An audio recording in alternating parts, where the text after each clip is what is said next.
So hello and welcome to my Ed Talk. It's kind of like a TED Talk, but it's not a real TED Talk, so I'm calling it an Ed Talk. Because I'm going to educate you about some things today. My name is Denise Krosniak. I am a student in a class for my EDD, so that is why I'm making this video. And of course, if you found this on YouTube and you're not my instructor, you have found the end of the internet. Huzzah for you. And I'm sorry for your loss because I'm run out of things for you to see. Today we're going to talk about, the purpose of this video is to do something a little bit different. And the assignment is to talk about one of the things we've talked about during the course of the semester in message design. And kind of take a little different take on it or do a little bit different look at it. And I went back and forth on it. And I ended up not settling, but I ended up deciding on talking about brainstorming. And here's why. And as you can see, I've not dressed up for this video. I didn't do much of anything. And part of that is because of the time period we're in right now. So right now, we are in May of 2021. So we are just at the end of the pandemic. We are, dwindling down, right? Most of us have been vaccinated, or many people have been vaccinated. I myself have been vaccinated. So we're getting there. But a lot of people spent this past year, and still now to a certain extent, in quarantine, in a different scenario than what they've ever been in. And one of the things we talk about when we talk about brainstorming in general is we discuss how do we help people brainstorm in a group environment? Because that's typically when we're seeing brainstorming done, right? As a group. So what are the questions we can ask? What are the active ways to pull people out of their shells and get them more invested in the group? And that is a lot of what we discussed. And one of the things that came across my mind in the process of thinking about what I want to do for this assignment was that right now we're not in an area where we're brainstorming in a group. Many of us have gone to a telework situation where we're working from home. This is actually my work laptop. So I am working from home. I traditionally travel and teach. And so this is completely new to me where I'm not, I've been teaching online. And this is all new to me that I have an audience that is not present. And I normally can't see them. The system that we use, the only people that are on the video are the cameras, are the instructors and not the students. So when we start talking about brainstorming and having these discussions, what are people doing? And what I have found doing a little bit of just a little bit of online research and dealing with my own experiences as well as that of my friends is that many of us have learned to internally brainstorm or individually brainstorm, right? We've learned ways to make ourselves more creative at our own individual level than what we would be in a group level. And theoretically, by doing that, we'd be better in a group level. And everyone does something a little bit different. Many of us have lots of different things. As for myself, and I'll show you a couple here during this video, that I have a lot of different things, and you're going to note that mine are a lot of play, and there's a lot of research out there that adults need to play, and we're seeing that now with this pandemic. There was the whole sourdough bread phase of the pandemic. Everyone started making sourdough bread for some reason. Don't get me wrong, it's delicious, but I have yet to make it. And so, but people picked up hobbies that they've never done before because people were home and they had that extra time. And so what was happening, even if they were being forced to be home, they have this extra time and they're able to do this play. They're able to give their brain a break from focusing on work or adulting and actually be able to focus on just something silly, just something that makes them happy. And a lot of adults, unfortunately in America, don't do this enough. And so we've seen this now during the pandemic. A lot of people have done that. And there have been a lot of creative ideas that have come out. And I hope that in the future, there are studies that are further done on how maybe, I think personally, this might have been one of the best innovative and creative times for people in general, than it being, so detrimental. And because of that, one of the things I looked at just internally were what are the things that I do that help me brainstorm? Because here's the thing. I have never thought of a great work idea at work. Never. I am 40 years old. I have worked my entire life from when I was 16 up until now still, right? Work laptop. I have never thought of a creative idea at work while I'm doing work things. Because most people, it's very hard to be creative at the snap. It's very hard to come up with something. And brainstorming, one of the biggest things in brainstorming is you're trying to come up with something that's not already there. If it was already there, we wouldn't need to be discussing it. We would just be using what's already there. Brainstorming is where we're trying to use our creativity and our innovativeness to find something that doesn't already exist, or some process we haven't already gone through yet to solve a problem. And I've done almost all my best problem solving things nowhere near an office, right? And that is because I know the way my brain works. What I have found during this pandemic is that many other brains work the same way too. So I'll show you a couple of things, and I'm going to edit this video, so you're going to see some pictures flash that show you kind of some of the ways that I do a lot of my brainstorming. One of the easiest ways for me to do brainstorming is I love to play with Legos. I'm a huge Lego fan. The picture I'm going to show you is Voltron. I built Voltron at the beginning of the pandemic last year when I was trying to figure out how to update our online training for the pandemic, because we actually have an online pandemic training. I work for the Federal Emergency Management Agency, and we had an online pandemic training that needed to be updated as soon as the pandemic kicked off, and I was trying to figure out how to do it. And that is that is another way that I keep myself keep my brain, occupied. And that's another one is pets, but I'll get to, you're early in the talk. So when we start talking about, what for me it's Legos, and I love the concept of being able to sit and look at instructions and focus on something and be able to do that. What that does is unconsciously my brain is trying to solve a problem instead. So I'm here just trying to figure out what color Legos I'm using, and I end up building Voltron, and I still solved the training problem, which was great for me. Now, there are other ways that we can do these different training, or in my case, it was a training problem. Other ways we can solve these. So it doesn't have to be Legos, right? Legos can be expensive. Some people don't like Legos. I also come up with really good ideas in the shower. And it's interesting because there are so many people that come up with good ideas in the shower. That literally there is a section of Reddit, there is sections of the internet called shower thoughts. And it's just people talking about the random things they think of when they're in the shower. And it's because it's almost our variation of like a sensory tank, right? Where we actually take all the senses away and you're focused on just what's in the shower. You're not sitting there watching TV. You're not trying to, do work at the same time. You're focused on just the shower, and your brain takes that time and uses it elsewhere, which is great. So the third one I want to talk about is obviously pets. Now I have two of them. This is Oso, the Chihuahua, right? My Chihuahua. And that is Hank, my Shih Tzu. And both of them, and because I don't have kids, so both of them help me. And honestly, just taking the dogs for a walk, going out and playing fetch with the dogs. Well, it's even good for them, even though neither of them are really good at fetch. It's good for them, but it's also good for me, one, to get out of the house, right? We saw that happen at the very beginning of the pandemic. People were walking these animals everywhere because it got them out of the house. And then two, again, it's something you're able to focus on something where it's not the problem that you're trying to solve. And I don't know why, and I can't find any conclusion on why the fact of the brain works better when you're not trying to solve it. It's kind of like you find the thing when you're not looking for it, right? It's the same concept. And I like to equate it to just because it's funny, but I don't know. The brain just operates the way it operates. So for me, these are some things that I look at. So obviously pets are a big deal. I've also come up with some great ideas and had wonderful conversations over food. Cooking, eating. Some of my best discussions have been over food. That's why a lot of work will get accomplished, by the way, over like a dinner or a lunch. That's one of the reasons we tend to have like group lunches. A lot of people will go and you not only get that camaraderie, but you also, it's less stress. And I think that's the biggest component of this, is it's less stress, right? So there are things that you do that everyone will do, and they can be different, that allow you to solve a problem, right? And you're going to see that there are things that I've built into my house because of my experiences in the military.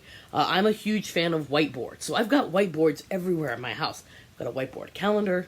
I've got two whiteboard calendars, and I've got a huge whiteboard downstairs, and I've got a little whiteboard on the refrigerator that I've never used, but I have it there because it makes me feel better about having one there. I use my phone if I need a grocery, so I have yet to figure out what it's for, but it's there.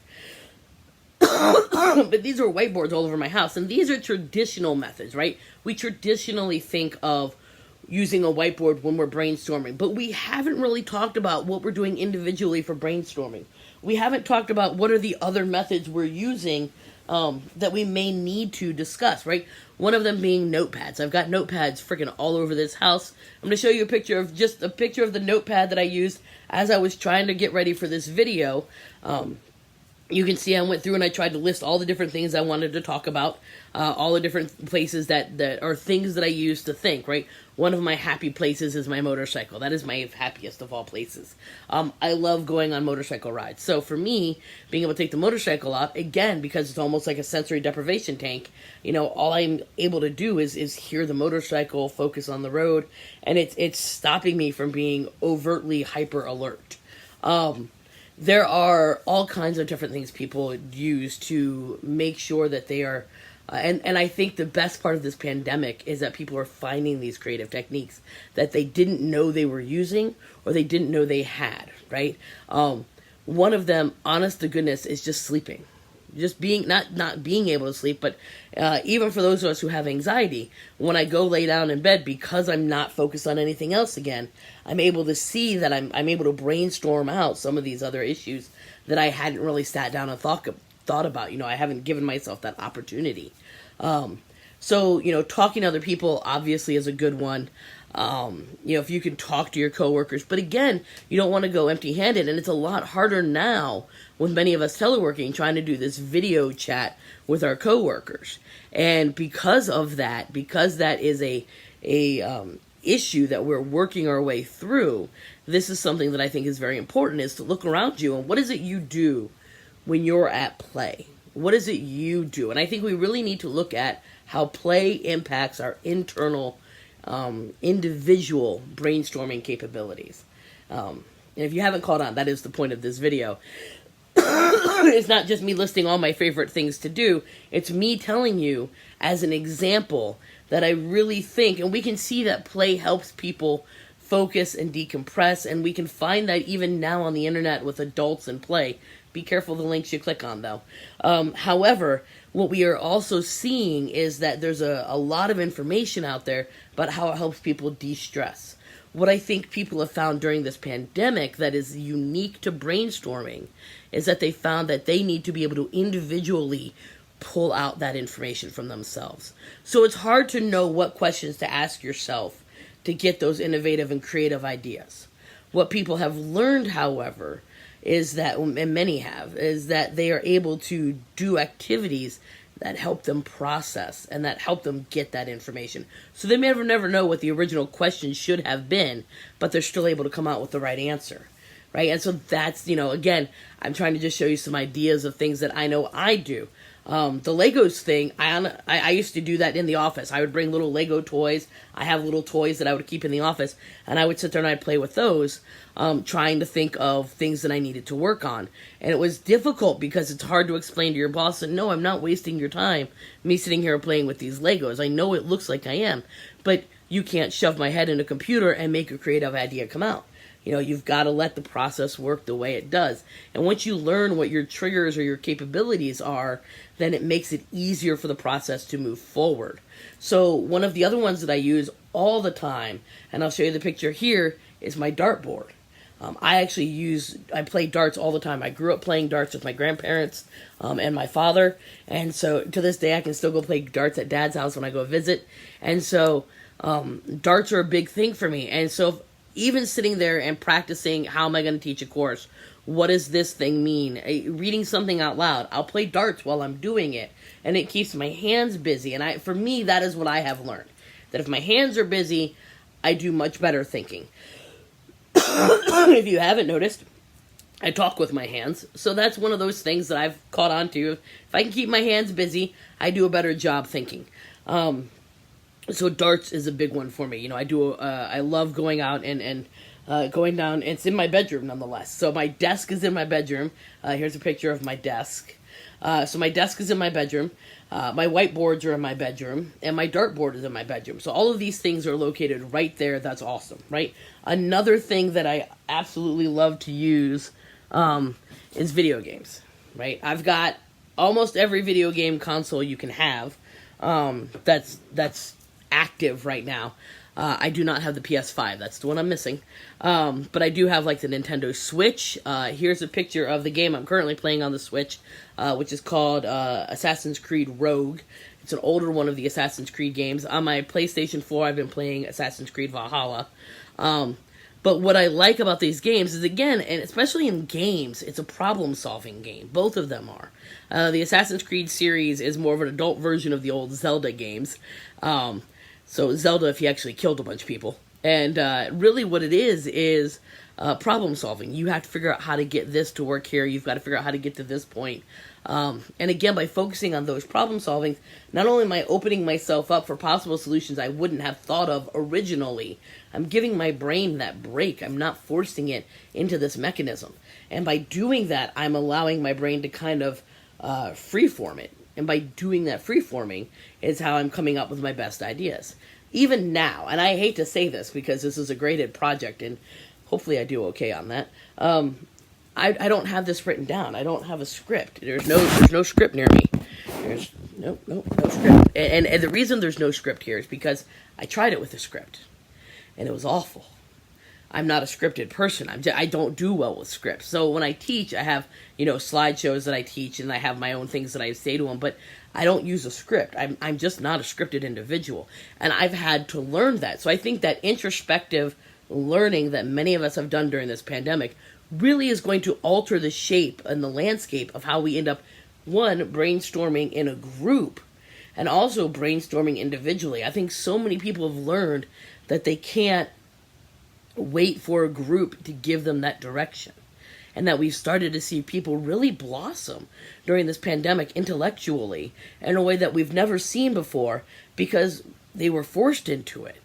And that sounds terrible. I hate saying we were forced into it, but we were forced into it. And we took this scenario and we took the bull by the horns and we rammed through and we did great with it. And people have become so much better, having lived through this scenario. They've taken the time. Now, I haven't taken all the time I need to. My house is still not fully unpacked. I have yet to, as you can see, I have things behind me that I need to get re-glassed so I can hang them up. But I'm getting there, right? I do things like gardening. That's another one I've gotten into. That right now, and I'll show you some of the pictures of my garden plants. This first picture is snow peas. I know these are all snow pea seeds. So the problem was when I put the planter out, I separated everything, and then I forgot to mark where I separated everything. And so I have no idea what the rest of the plants are, right? So these are snow peas. I know this one in the back is a garlic plant because I personally planted that clove. Outside of that, I have no idea what this one is, and I'm not sure what those are. But, I don't know. We'll see what comes out, right? Food of some sort. And then I also have herbs that I've planted, and those are inside, so those are sitting on the windowsill. The basil and the mint are doing well. The thyme has started growing. And I've got a fifth one that's growing now, and I can't remember which one it was. I don't think it was oregano, but it might have been. I'm not positive. I have to go back and look at the list. So one of the things that I've learned as I go through this, and this is why I picked the brainstorming concept, which again, if you found this video, congrats on finding the end of the internet. I am sorry for your loss. Is that, and for my instructor, I'm sorry, I know it's a lot, but what I really wanted to talk about in this video, and I really wanted it to do kind of like a pandemic TED Talk, right? Like, I'm in my pajama pants, I have my t-shirt for the day on, like, this is pandemic at its finest. So pandemic TED Talk about brainstorming is that we cannot force ourselves to brainstorm individually. We've been doing it for years in groups, and what ends up happening is someone's idea may tink off someone else's idea, and that starts a ripple effect. But in reality, we have to do better individualizing our brainstorming. And I've shown you examples of ways that I do it. What we need to do next, because everyone is now learning how they brainstorm, and everyone is understanding how their minds work a little bit better after this past year, is we need to normalize it. We need to make it so it's okay to have these different tricks of the trade that help you think of these things. And understand that while you may not think you're in a creative job, I'm in curriculum design. Like, you wouldn't think inherently that that's a creative job, but it's insanely creative because you're trying to figure out not just how should all this stuff go together, but is there a way that you can present this to make it more relevant to the audience? Is there a method that you can use? And to do that, we need to understand that creativity lives in all of us. Creativity benefits everything we do, and as we are understanding our own internal abilities to brainstorm and our own internalization of how do I solve all of these different problems, there are a multitude of ways. We have to start with making it normal to use whatever we need to use to brainstorm, right? Which means that you may, and there's an old Dilbert comic about this, and I'll see if I can't find it and pop it up on here. If I do, please remember that it is trademarked and copyrighted, and I do not own either of those. But there's an old Dilbert comic where he says he's filling out his timesheet, and he goes, should I spend the 15 minutes that I stared into the void of space, or talking to useless coworkers as working on this project, and then the, 30 minutes I spent at home in the bathtub designing a new circuit board in my head, that doesn't get counted at all. And that's what we really need to stray away from. I think if we take things from this pandemic, and there's lots of stuff in this pandemic, I do want to continue forward, right? Please, everyone, stay 6 feet away from me at all times. I'm never going back. I need those dots to stay on the ground so when you're in line, the people don't stand like immediately behind you, breathing on your neck. It's all of that. I need all of that to remain. I always do with more telework and less traffic. I'm hoping that sticks around too. But when we get out of this pandemic, there are things that while we have, as people are kind of getting to the ability to look at the future ahead and kind of seeing the light ahead of us, there are things we really want to keep out of this, and that is keep those hobbies, keep the things that you like, keep the things that you're doing that make you a better you, because the better you that you are, the smarter that you are. The smarter that you are, the more creative you are. The more creative you are, the more ability you have to problem solve. And that is literally just brainstorming. That is what you're doing. You're just doing it individually. And I don't see enough information out there about individual brainstorming and how to nurture that. And I think that this pandemic gives us that opportunity to say the best way to nurture that is to let everyone nurture it individually. Let everyone decide on their own what they need to use. And then we need to make it so it's normal. I got in trouble for building Legos. When I was working in an agency, I was working in a classified area. And the Legos weren't mechanical or anything. They were just Legos. But it was unprofessional looking. But my work was great. So they liked the work that I did. They had no one else that came close to it. But I had Legos. These are the things that make us unique. These are the things that make us who we are. And I think if we can accept that more, that is really what we need to do to make this system work better than how it's working right now. So that is my very long ed talk. It was a little bit longer than I anticipated it being, but I really want to stress the point that the brainstorming, what we need to do now, just experientially, is make it so that everyone can take these things that they've learned about themselves and use them in their day-to-day life in whatever method we go back to it. If this is how we remain, then how do we make this work for us, how we remain? If we need to go back to offices, how do we make that work back in an office? And how do you let somebody be who they are and use what they need to use to create a good product? And I think part of that is we need to get away from the how is it created? Are you sticking to X, Y, and Z?